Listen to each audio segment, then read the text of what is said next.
Bella Vista Community Television presents Bella Vista and Beyond. Today our hosts are Mike Cleary and Nancy Noyes, and we will be talking about Medicare-covered Ortho Biologics and the Museum of Native American History. And now to the studio for our program. To Bella Vista and Beyond. I'm Mike Cleary. And I'm Nancy Noyes.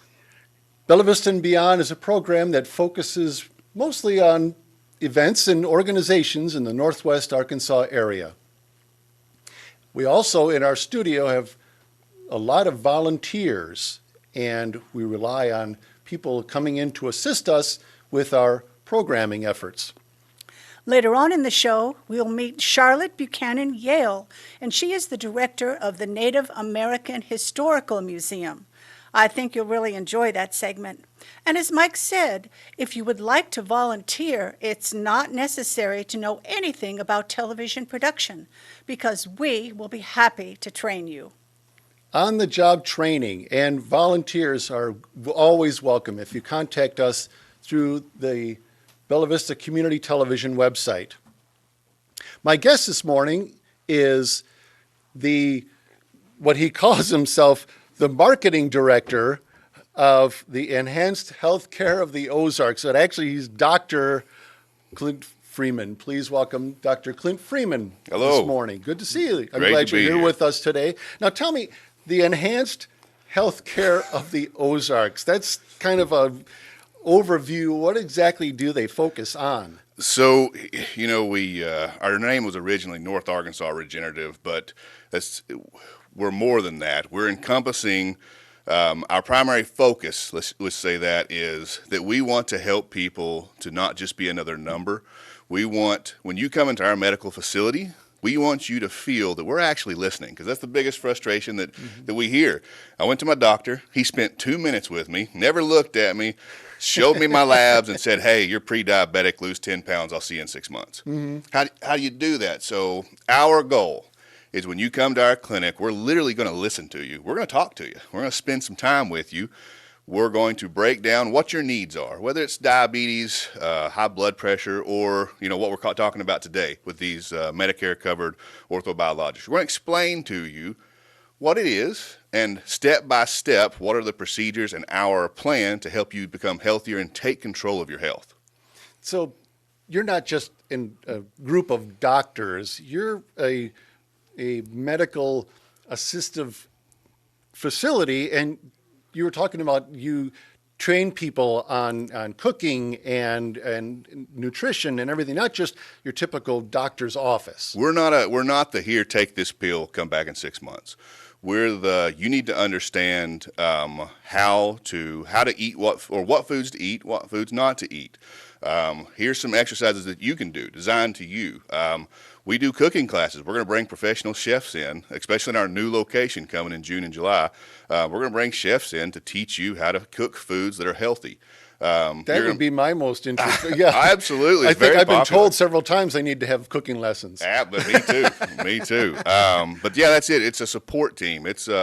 We want to become a big family, and that's once again, people, they don't get the support they need to reach their goals and become healthier, and that's one thing we're focusing on. So speaking of focusing on, you were mentioning earlier that your focus primarily is on treatment for neuropathy. Is that correct? We see a lot of neuropathy, and what happens is if you have neuropathy or you know someone, this frustration is you go to the typical medical doctor and they say, I'm sorry, there's nothing we can do. Here's gabapentin. We're going to continually increase those levels until you either die or we cut your legs off. Mm-hmm. And that's a very serious condition.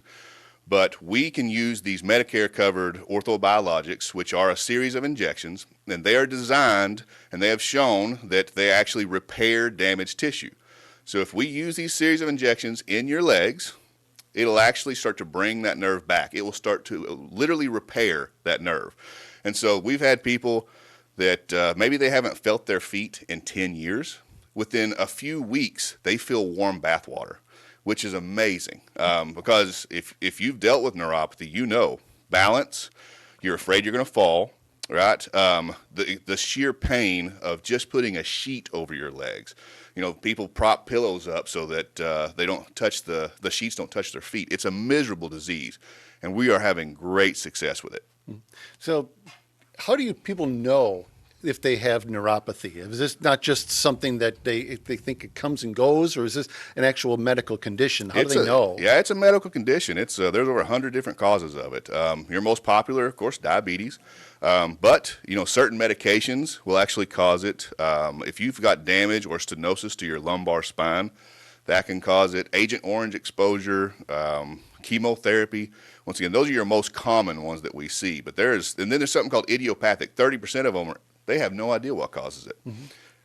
So what to look for? Pain and tingling, numbness, pins and needles, hypersensitivity. Maybe you just can't feel your own bathwater anymore. Your spouse is starting to pour your bathwater because you can burn yourself because you can't feel the temperature. That usually indicates your nerves are dying. So you said medication and also onset of diabetes and all these other conditions. Tell me about diabetes. Is that a lot of your patients in your at least clinic? 30% of them, yeah, at least 30%, especially for neuropathy. And that's one thing that we are really adamant about helping people with. Miss Leah, she's the nurse practitioner. She's a clinical director. It's been her focus her entire career to not just give you a pill. Once again, it comes back to our motto of walking you step by step on how to control your diabetes. And so, yeah, we see about 30% in our clinic, and that's one reason why we've started and applied for our accreditation with the American Diabetes Association. And if anyone's ever dealt with that, you know how difficult that is. I mean, it is very strenuous. Very few clinics are allowed in there, and hopefully we will have that finished in the next month or two.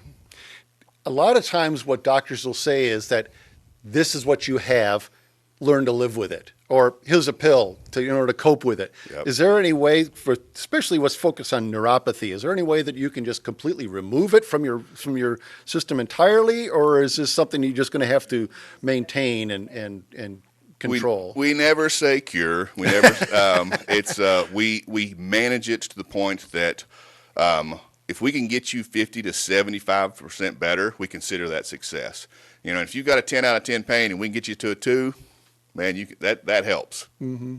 So now you said about with neuropathy, people they start feeling a tingling and something like that. Is that something that eventually comes on, or is this all of a sudden one day like, oh, something's wrong? Man, it can be every case is different. Mostly it's a slow, progressive. Oh, I've noticed it, but I think it'll go away, and then it gets worse, and then you start falling because your balance starts to go away. That's really where most people start to, when they go to their doc, they say, hey, my feet are hurting or they're tingling, and they do a nerve study test, and sure enough, your nerves are no longer conducting as they should. Yeah. So you're talking about nerve study test. When people feel they may have some type of condition, neuropathy or some other condition, do they go for you for consultation, or are you actually a doctor's appointment, or how does your healthcare facility operate? We do have the capability of testing that, and so you call us. We take your name, your information. We'll even take your insurance information to run your benefits before you even come to the door. That way, if you're traveling from Bella Vista to our current location in Springdale, we want you to know what you're getting into and what we can and can't do for you. But yeah, once you make that appointment, we do a full assessment, blood flow, nerve flow. We have some pretty amazing technology in our clinic because we want to be the absolute best for you.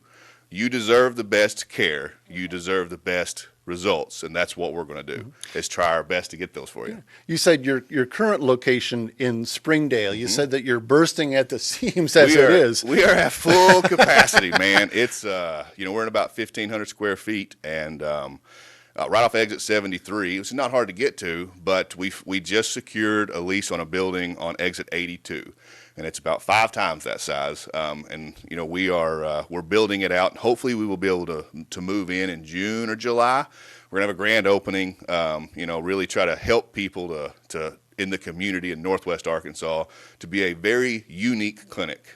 When you walk in there, we want you to feel loved and appreciated. And when you leave there, it's going to be an experience you've never had before. You know, you're going to be ready to tell everyone about it. And you said now you're moving to a larger facility in the Rogers area. Where is that located? So if you know where Cabela's is or Top Golf, then that's it. That's the exit.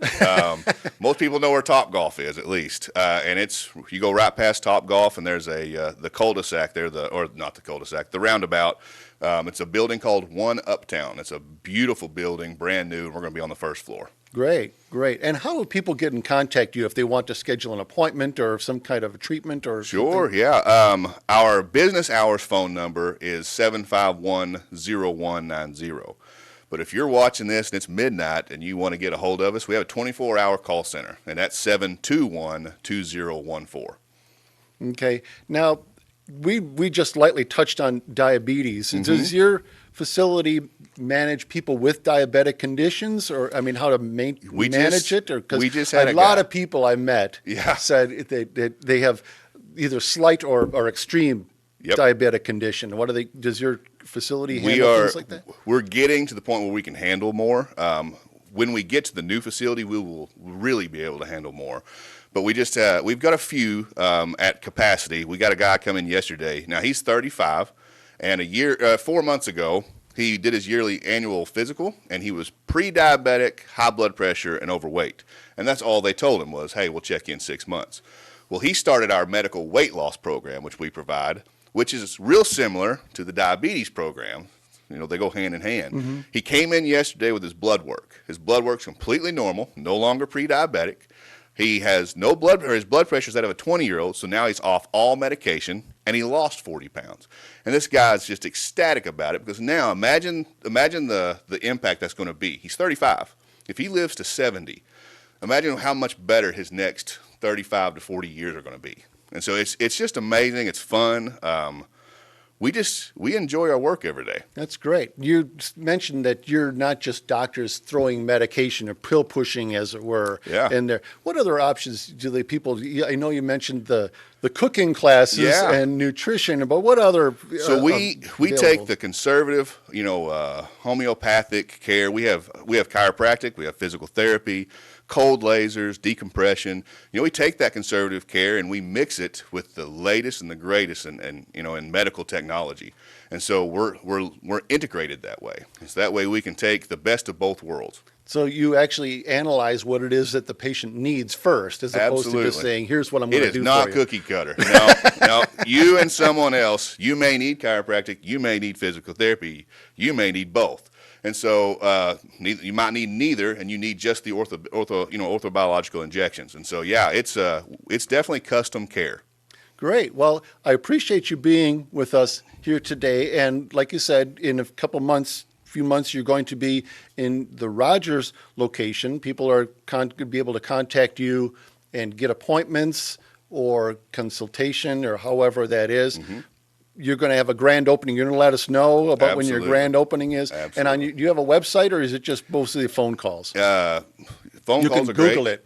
You can Google it, yeah. It's enhancedhealthcare.org. Right now, if you're looking for the Medicare covered orthobiologics for your neuropathy or your knee pain, we are taking those appointments right now. So you can call us and we can get you in now. Great. Well, appreciate it. Thank you, Absolutely. Dr. Freeman My or pleasure. Clint, for being here with us today My and pleasure. Bella Vista and Beyond, and we appreciate you being our guest. Thank you for having me.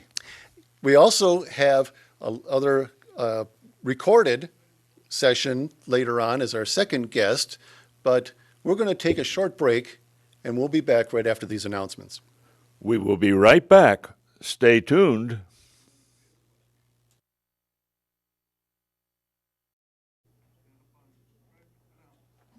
Welcome back. Here are our hosts, Nancy and Mike. Hi, I'm Nancy Noyes, and with me is Mike Cleary, and he's going to tell you how to donate to keep the cameras rolling. Mike? We've made it amazingly easy for you to support Bella Vista Community Television. You text the word donate to the number on the screen, 479-269-9496. Text the word donate to that number and you can support Bella Vista Community Television. That's right, Mike. 479-269-9496. And don't forget to text it to donate. And that way you will be able to keep the cameras rolling. And now it is my great pleasure to introduce you to Charlotte Buchanan-Yale. She is the director of the fabulous Native American Historical Museum. So take it away.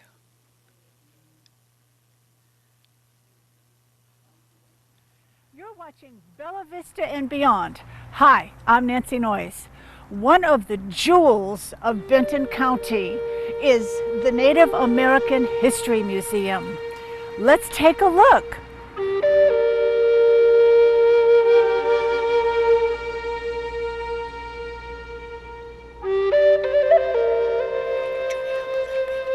I'd like to introduce Charlotte Buchanan-Yale to this wonderful museum in Bentonville, Northwest Arkansas. Charlotte, can you tell us a little bit about this museum? I would love to do that. Again, my name is Charlotte Buchanan-Yale. I'm the director of the Museum of Native American History.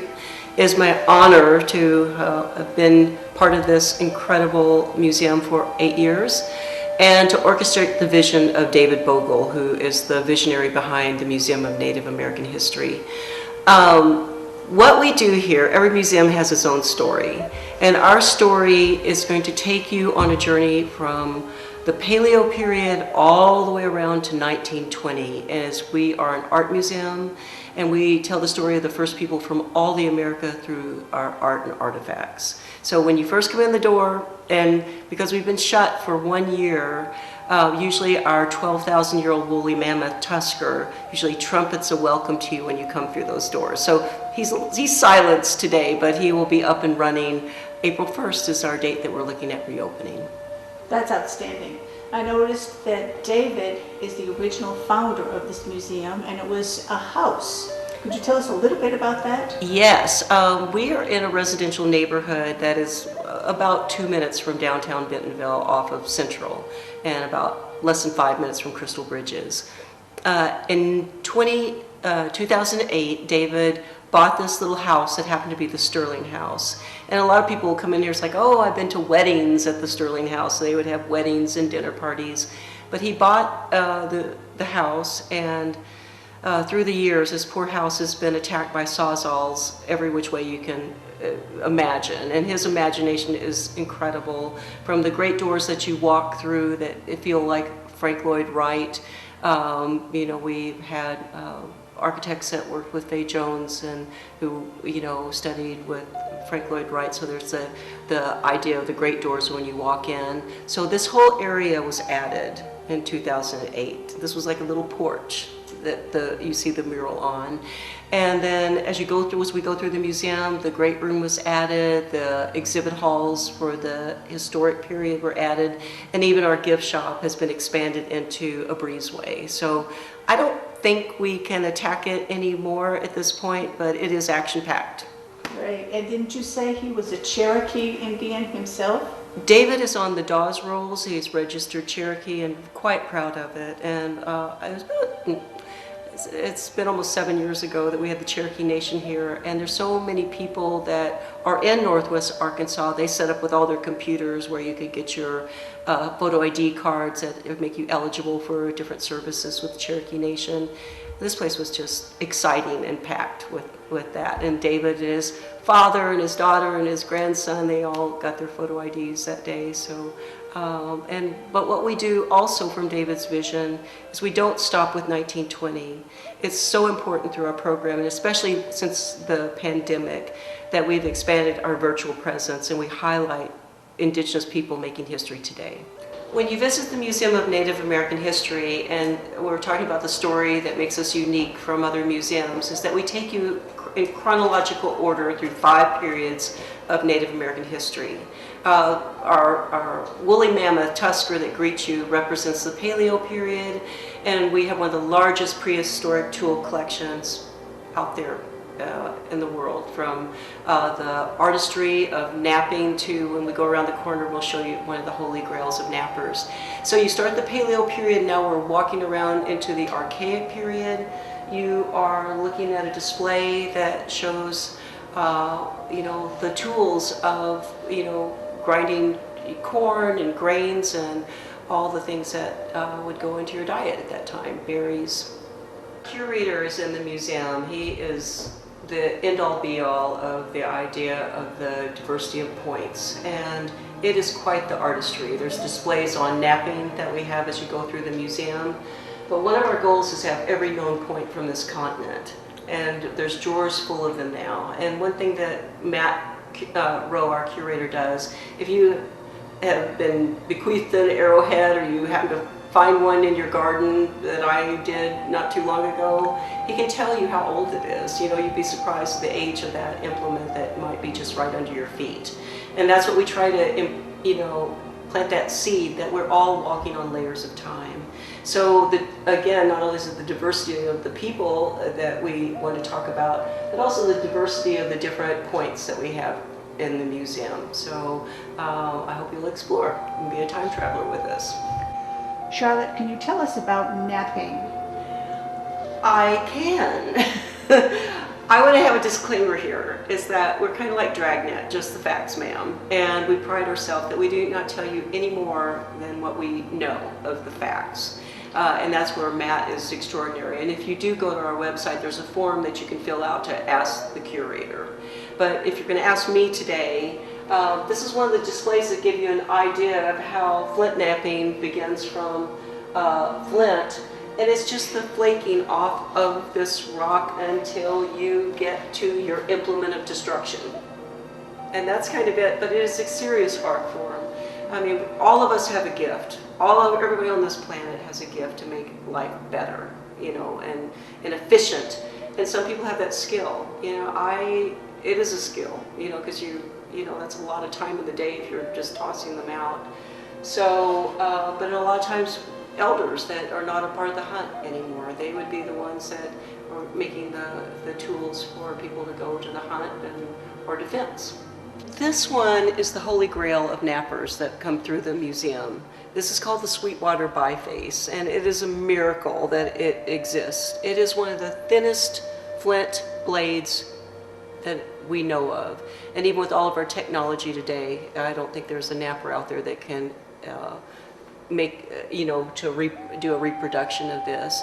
It was found on the top of the ground during the Sweetwater rattlesnake roundup. I happen to be from Texas, so it is a miracle that this thing exists today.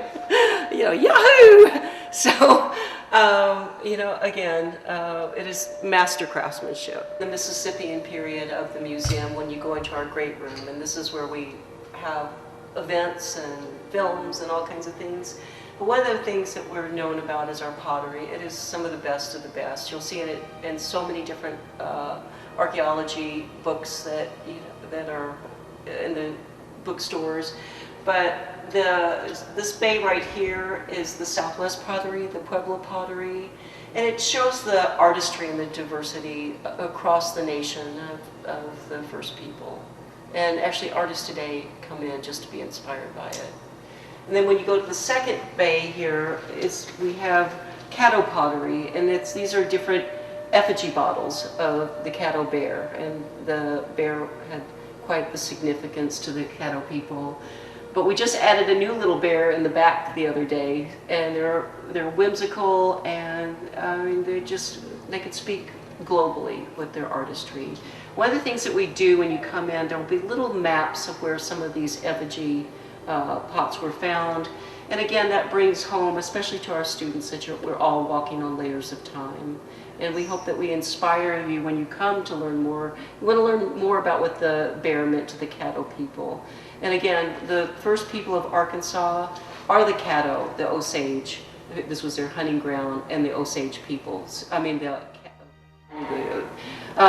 one of the things when you come to the museum, We hope that you want to learn more about the first people of Arkansas, of the Osage, that this was their hunting ground, of the Caddo people and the Koapa. And a lot of pottery we're going to look at in just a minute are Koapa Pottery, and it's some of the finest pieces that we have in the museum. Oh. And this is an example of the Koapa Pottery. You'll see the polychrome swirl that is significant in the pottery, and just the Nashville negative bottle and how it's made, you know, that you would... Tell us about the Koapa Pottery. I would love to. This one in particular is one of our favorites in the museum. I want to say we're under construction. Don't look at that right now. This number fell out. When you all come in, everything's going to be painted, so it's going to be a brand new shiny museum for all of you. But the Koapa Double Dog is actually, it's an empty vessel, and those are spouts taken from the idea of the European teapots, but it's a very rare vessel with a double-headed dog. I don't think there's anything like it, so it's one of our absolute favorite vessels for you to follow through time and try to learn more about the Koapa people that lived in Arkansas. How did they find it in such perfect condition? I cannot tell you that. I mean, really, I couldn't tell you that. There's some things that have been repaired. You'll see like the finest line, like the, actually we're missing our Crouching Fawn teapot is over in Crystal Bridges with our joint exhibit right now. Okay. And it has the finest crack, but again, our curator is a master of paint. This one is actually in fabulous condition. So.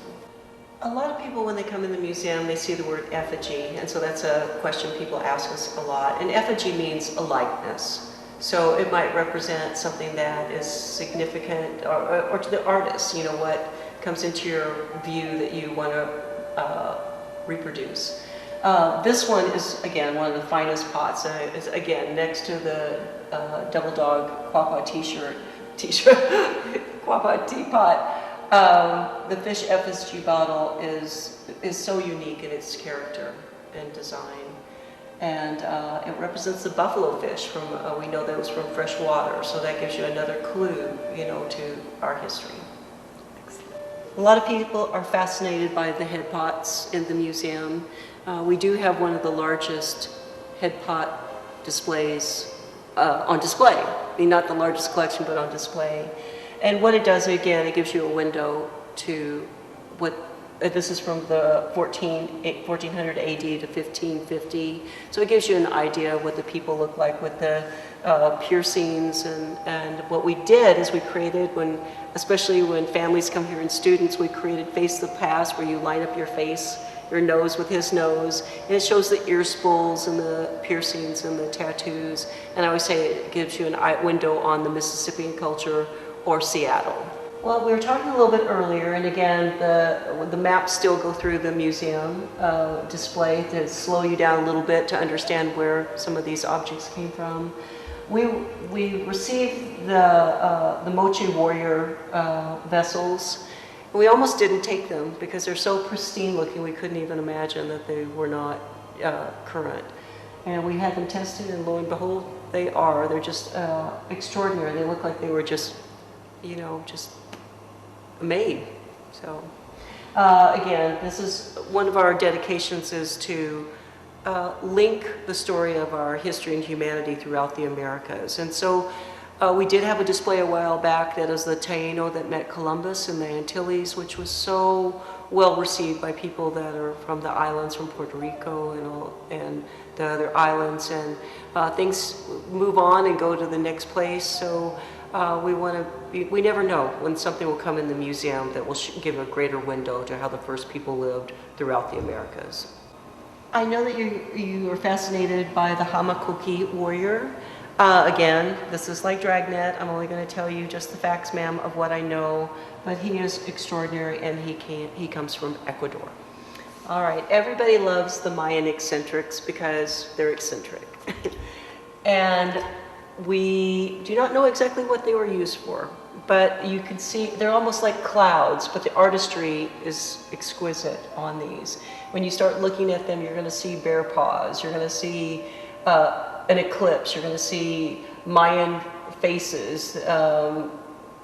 Some people see spaceships, some people see scorpions, but they are a mystery, and it's some things I think are meant to be mysterious. We are now in the room of our shared exhibit with Crystal Bridges called Companion Species, We Are All Related. And it's a conversation between the artwork of Crystal Bridges and the artwork of the Museum of Native American History. And a lot of these images talk about all of our relations, the land, how it affects our culture, the air that we breathe, our animals or our relations, and the oral history that goes on between the stories that we tell of living on this earth. You're looking at the Lone Dog's Winter Count. It's one of our favorite pieces in the museum. It's such an incredible learning thing to pass on. It's something that students and families could create their own winter count. But when you look at this winter count, it's like life. Life is a spiral. And it begins for the Dakota people that, do you mind if I walk up closer to it? It starts with the Lakota people and starts here, and it's their journey of 70 years. And what I love about the winter count, you can imagine sitting around wintertime where things are quieter and oral histories are prevalent, and you're talking about extraordinary hunts, you're talking about the death of a chief, you're talking about smallpox, you're talking about the most exquisite meteor shower that you thought the world was going to end. And we usually will have a key here that each glyph has a brief little synopsis that tells you what happened, and we hope all of our visitors will want to go and learn more. They find certain things here, what do you think this is? That looks like a council to me. What this is a time where they stole 800 horses from the Crow people. Oh. And so this is a nice little glyph, but if you are a rider, what did that look like? This is where your imagination kicks in with one little glyph. Right. What does it look like to have 800 horses stolen? What does the celebration look like when 800 horses are stolen? What does it look like when you've lost a loved one because 800 horses were stolen? The dust, the excitement. So there's a story in each little glyph here. I know that you're fascinated with our headdresses, and usually we thin them out. We've thinned the herd while we're doing our exhibit right now with companion species. We're all related. But what is important about, we have a permit to have eagle feathers in our collection. And a lot of people don't understand the spiritual significance of the eagle feathers that would be in these headdresses. Every eagle feather is earned. It's a sign of respect. It's a sign of leadership. It's a sign of bravery. So someone that would have a bonnet of eagle feathers is a pretty significant person that walked this earth. And sometimes we'll have, that's why when you see models going down the runway, I think a lot of us think they're so beautiful, we don't understand the significance of being bestowed an eagle feather. The Blackfeet bonnets, again, one of the things being in this particular room right now with the joint exhibit is how land affects culture. Necessity is the mother of invention. It is the human nature to adorn and also to honor, all of our relations that are around us. So with this one you see ermine and mountain sheep. So this is another region that would be completely different than the bonnets that you just saw previously. We have a lot of people come in, and because we are on the Trail of Tears, that they're wondering where's the Trail of Tears exhibits. Well, we really are, once again, dedicated to the diversity of the First People, and we never know when something will be part of our permanent exhibit. But we will actually have a mural coming up. We'll debut pretty soon on the wall outside of our great room by Johnny Diacon, a Muskogee Creek artist. We're so excited to add that to our museum, and it'll make us part of the National Trail of Tears Association, part of their exhibit too. But what we have here is three pieces that are very significant. The Cherokee moccasins, which is extraordinary, pristine artistry. I think there's something similar to this that's in the Smithsonian. And then also the wooden Cherokee Booger mask. And this was found, it was on the Trail of Tears itself and was probably discarded in that long journey that, you know, people had to take to leave their own land. And I believe it was found in someone's attic. This medicine trunk belonged to Moses Decorah, who was a Winnebago medicine man who traveled with the Wild Bill Cody Wild West show. All of these accoutrements, we did not stage them, they were inside of the trunk. Mr. Vogel did just bring in our new grizzly bear from the Northwest. He is just extraordinary. Either he scares you to death or you're just delighted by him. I'm personally very delighted by him. We haven't named him yet. But his wooden mask is all carved with these incredible glass eyes. The fur is from rope, and his head used to have the same thing at one time. And his claws are carved wood. I mean, he's just such an extraordinary piece for us to add. And I know that we are missing some, there's not a whole lot from the Northeast, and now we're starting to look at the Northwest. So it's always an incredible surprise of what is going to become part of our collection, and it's always a wonderful surprise to see who's going to come through that door. So I hope it's you, and I hope we get to meet you very soon. From the Museum of Native American History, be time travelers. Wasn't that a fantastic museum? But you have to come and see it for yourself. For Mike Cleary and myself, Nancy Noyes, for Bella Vista and Beyond.